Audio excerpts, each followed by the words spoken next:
In our top story tonight, we were first telling you about the sudden evacuation of the Vault apartments in Statesboro after city officials deemed the building too dangerous to live in. Now hundreds of residents are being forced to leave by the end of the day. WSAV's Eden Hodges is there speaking with tenants who say they're left with few options and even fewer answers. Residents were told they had until the end of the day today to pack up their things and go somewhere else. People out here tell me they're pulling strings and making sacrifices so that they can make that happen. Cast out to the street, people living in the Vault apartments are scrambling to find a new place they'll call home. It would have been different if they maybe at least gave us a month, but we kind of just found out and have to up and move.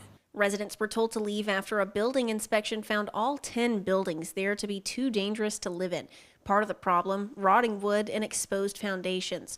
Student Jalen Goss tells me he's having to give up his dog to stay at his new place, one of several sacrifices being made by tenants. My friend made a tent for me in her apartment to just live there for the next month before I can go home after classes, because I have nowhere else to go.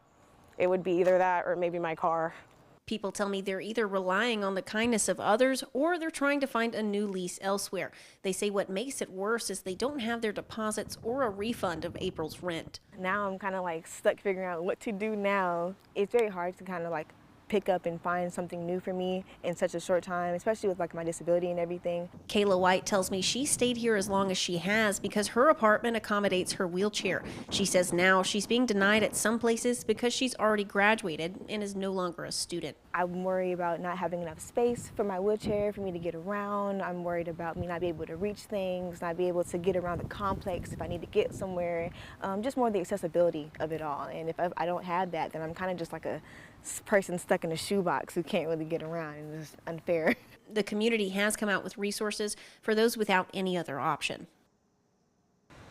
In their notice to the Vault, the city of Statesboro gave owners a deadline of Monday to come up with a plan for how they'd rehabilitate their buildings. They tell me so far all they've heard is radio silence. They said they're going to reconvene on Monday and decide what they'll do. In Statesboro, I'm Eden Hodges, WSAV News 3, on your side.